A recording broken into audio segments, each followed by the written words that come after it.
कि अगर वक्फ की ज़मीनें पंजीकृत ऑनलाइन हो जाती हैं तो क्या प्रॉब्लम है उससे आप लोगों को? चलिए, कम से कम इसकी जानकारी तो हमें पता लगेगी। आते 70 साल में जिसने राज किया उसके ऊपर कोई उंगली नहीं उठा रहा है। 11 साल से बीजेपी का राज है, उससे आप सवाल पूछते हो। मैं कहता हूं अगर मोदी जी मुसलमान की तरफ हाथ बढ़ा रहे हैं तो आपके पेट में दर्द की कैसे बताओगे इन लोगों को कि 5 साल तक तुम प्रैक्टिसिंग मुस्लिम हो? और इसीलिए मैं अपनी तरफ से पसमानदाओं पर मुझे उम्मीद है कि ये जलेबी जरूर ऑफर करूंगा और खाएंगे, और ये जलेबी सब, और मैं चाहता हूं कि मुंह मीठा कीजिए, क्योंकि आज देखिए, आज गरीबों को, बेवाओं को, यतीमों को, अनाथों को उनका अधिकार मिलने वाला है। आज जो संविधान के तहत नहीं था वक्त का व्यवस्था, आपकी जलेबी आपने देखी नहीं, ठुकराई जा रही है।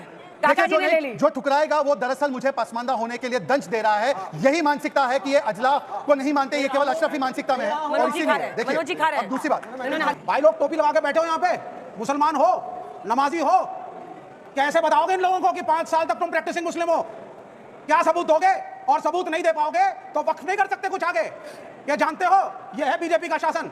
ये बैठे हुए हैं राष्ट्रीय मुस्लिम मंच की मेरी बहन शालिनी अली जी, इनसे पूछिए कि मैडम टोपी लगाते हैं, नमाज पढ़ते हैं, आपको सबूत कैसे देंगे कि 5 साल नमाज पढ़ी हमने? कैमरा लगवाओगी क्या घर में? पूछिए इनसे, पूछिए जरा। दूसरी बात सुनिए आगे, बारी से इसका जवाब आप दीजिएगा, पूरा कर ले वो। इन दोनों को दिखाओ। ऐसे है, अखबार पढ़ते हैं, नहीं पढ़ते होंगे या भूल गए हैं कि अखबार में आपको एक एडवर्टाइजमेंट देना होता है। अगर आप अपना नाम बदल रहे होते हैं, मैडम वो बैठे हुए टोपी लगा के, अरे उन्हें तो वो सब पता प्रैक्टिसिंग ही मुस्लिम है या नहीं, कौन उन्हें सब बताएगा? पता है। आप बेवकूफी वाली बातें कर रहे हैं। नॉट प्रैक्टिसिंग आप मुस्लिम, शायद ये भी नहीं जानते कि भारत में चैरिटी, वो बेचारा क्या करेगा जिसको दान देना है अल्लाह के नाम पे? कोई भी हिंदू अपने सबसे हिसाब विडंबना की बात यह है, अपने हिसाब से चैरिटी दे सकता है। आप चाह रहे हिंदू आए, वक्फ बोर्ड में आए। है कि जिन पार्टीज का स्टेटेड स्टैंड है कि रिलीजन अफीम होता है, धर्म अफीम होता है, ये आप साबित करना चाहते हैं कि नमाजी कितने वर्ष में बनेंगे नहीं बनेंगे। आपको पता नहीं कि 2013 और 1995 के कानून में वक्फ बाय यूजर नाम का अनइस्लामिक कॉन्सेप्ट आया। उससे पहले आप ही के कानूनों में 5 साल प्रैक्टिसिंग मुस्लिम को वक्फ करने का अधिकार डाला था। तो क्या कांग्रेस गलत थी? क्या कांग्रेस गलत थी? हाँ या ना बताइए। मैं तो सबसे पहले इस देश के प्रधानमंत्री श्री नरेंद्र मोदी जी का शुक्रिया अदा करूंगा और श्री किरण रिजिजू जी का शुक्रिया अदा करूंगा, जो हमारे संसदीय कार्य मंत्री हैं, और उनकी पूरी टीम का, कि देश के उस पिछड़े मुसलमान के लिए, गरीब मुसलमान के लिए प्रधानमंत्री और उनकी टीम ने सोचा और इस पे कानून में संशोधन किए। इनका शुक्रिया। मैं सुनो, नहीं, बहुत गलत बात है। मैं खामोश बैठता हूँ और बिल्कुल नहीं, मैं पूरे देश के मुसलमानों की तरफ से शुक्रगुजार हूँ, हमारे देश के प्राइम मिनिस्टर और उनकी पूरी टीम का।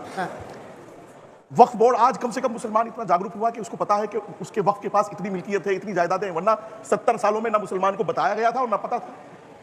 और अभी मेरे भाई एक तथाकथित मुसलमान मुझको बता रहे थे हमको, मैं आपको पूरे दावे के साथ कह रहा हूं, जो आपके पास सबसे बड़ा इस्लामिक स्कॉलर पूरे देश में और सबसे बड़ा मुफ्ती कल आज तक पर ले आइए और मेरे साथ 1 to 1 5 मिनट करा दीजिए, तो पता चलेगा तथाकथित मुसलमान आप है कि हम। अगर कोई इस देश के प्राइम मिनिस्टर को तारीफ करेगा, कोई कानून की बात करेगा, भाई संसद में कानून नहीं बनेगा, क्या जंतर मंतर पे बनेगा? मुस्लिम पर्सनल लॉ बोर्ड के ऑफिस में बनेगा? क्या जमीयत उलमा हिंद के ऑफिस में बनेगा? इसका मतलब यह हुआ कि आज तक मुस्लिम पर्सनल लॉ बोर्ड और जमीयत उलमा और सारे मुसलमान संगठन कांग्रेस को ब्लैकमेल करके, उसकी बी टीम को ब्लैकमेल करके कानून बनवाते थे वक्फ बोर्ड के लिए। आज पार्लियामेंट में कानून बन रहा है, देश के मुसलमानों के लिए बन रहा है, देश के लिए बन रहा है, तो आप सबको तथाकथित मुसलमान बताओगे तो उसको सपोर्ट करेंगे। आप तथाकथित मुसलमान बताओगे, कितने बड़े मुसलमान है जो घर का।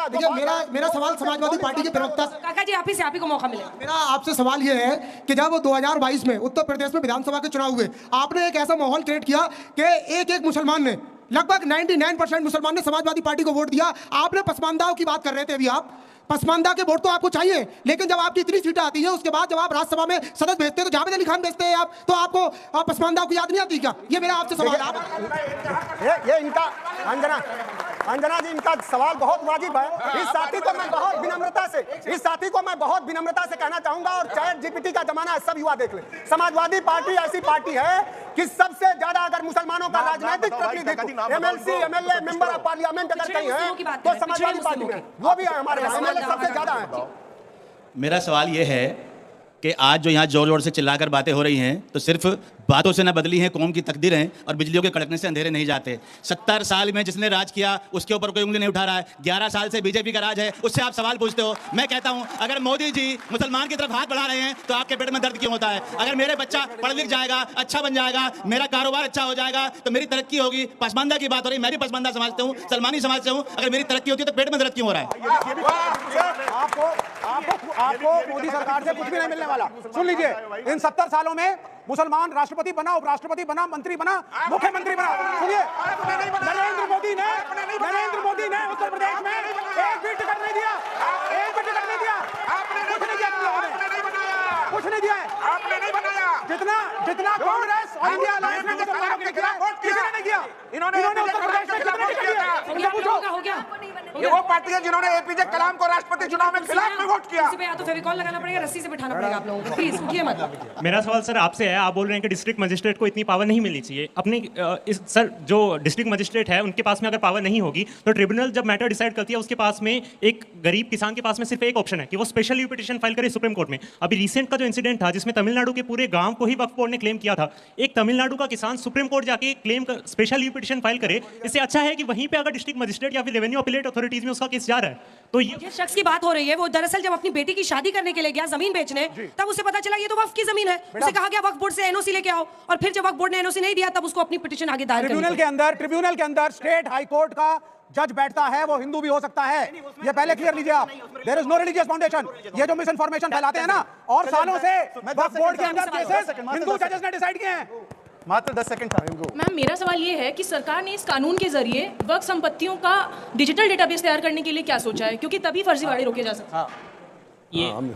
ये वो पार्टी है जो विपक्ष में आज लोग बैठे हैं कि 2024 में जब चुनाव हो रहे थे ये कहते हैं संविधान खतरे में, कोई खतरे में नहीं है, ये अपनी राजनीतिक रोटियां सेक रहे हैं। और आज भी मोदी जी जो कर रहे हैं बहुत अच्छा कर रहे हैं, वक्फ बिल पास हुआ है, मुसलमान बहुत खुश है। आखिरी के 2-3 सवाल आपका हो। अभी आपने कहा कि रामलला की चूड़ी मुसलमान बनाते हैं। जब रामलला की चूड़ी मुसलमान बनाते हैं, जब कृष्ण जी के आभूषण मुसलमान बनाते हैं, जब 2013 के मेला के कुंभ के अध्यक्ष मुसलमान थे, जब तक्षेश्वर बोर्ड के अध्यक्ष मुसलमान थे, तो हिंदू अगर वक्फ बोर्ड की इसमें एक हिंदू आ जाता तो उस हिंदू नाम से पेट दर्द कैसा है आप लोगों को? मैडम देखिए बात यह है, वक्फ बोर्ड का अगर जो बना रहे हैं कपड़े बना रहे हैं राम के और कृष्ण के, वो एक कारीगरी कर रहे हैं, वो किसी हिंदू ट्रस्ट में मालिक नहीं बन रहे। वो किसी एक मिनट मैं ये कह रहा हूँ कि भारतीय जनता पार्टी की सरकारें पिछले हिंदुस्तान में 25-30 साल से 20 प्रदेशों में है। क्या वक्फ बोर्ड में बेईमानी करने वाले वक्फ बोर्ड के चेयरमैन होते हैं, आम आदमी होता है? और वक्फ बोर्ड के चेयरमैन और जो उसका मुतवल्ली होता है वो सरकार बनाती है। मैं एक मिनट तहजीब की बात बाकी सब जगह, लेकिन बोर्ड में ना आए, ऐसा क्यों? मैडम एक बात कह रहे हैं, टेक्निकल हेल्प मिले ना, अच्छे लोग आए, काबिलियत से आए, धन की वजह से नहीं। जो ट्रिब्यूनल में होते हैं वहां तो कोई रिलीजियस बाउंडेशन नहीं है, और जो रिलीजियस बॉडीज हैं उसमें साईं बाबा का जो ट्रस्टी होता है, मैंने बताया ना, नॉन मुस्लिम नहीं हो सकता, बल्कि उसको ये मुस्लिम नहीं हो सकता, उसको ये बताना पड़ेगा कि वो साईं बाबा को डिवोटी है या नहीं, लिख के देना पड़ेगा, चाहे वो डीएम होगा। दूसरी चीज, हम लोग हर कॉन्स्टिट्यूशनल रास्ता अपनाएंगे, इसीलिए हमारे लीडर बैरिस्टर सौद्दीन ओवैसी साहब ने देश की पहली पिटीशन फाइल की है जिन्होंने सबसे ज्यादा तार्किक तथ्य रखे थे। हम संवैधानिक लड़ाई लड़ेंगे और ये हमारा संवैधानिक अधिकार है। 10 सेकंड। मैं ये पूछना चाहता हूँ इन लोगों से कि अगर वक्फ की जमीनें पंजीकृत ऑनलाइन हो जाती है तो क्या प्रॉब्लम है उससे आप लोगों को? चलिए कम से कम इसकी जानकारी तो हमें पता लगेगी। अंजना जी 10 सेकंड इसमें जोड़ लीजिए, कानून का request। किससे भी मुसलमान को पता नहीं है कि कितनी जमीन है, कितनी आमदनी है, कितना खर्चा है, कितने गरीब परिवारों के आपने शादियां कराई है, गरीब बच्चियों की कभी किसी की शादी का फंक्शन रखा है, किसी एनजीओ के माध्यम से कभी शादी की किसी गरीब लड़कियों की, किसी का जवाब 10 सेकंड अंजना जी हमको भी दे दीजिए। बहुत अच्छा सवाल है। नहीं भाई साहब ने सवाल मुझसे किया ना, हाँ मेरे भाई ने बड़ा अच्छा सवाल किया कि आमदनी कितनी है। 2020 में 166 करोड़ थी और घटते घटते मोदी सरकार में वो आमदनी 9 लाख रुपए हो गई, इसलिए उसको माफिया होगा कब दौरा।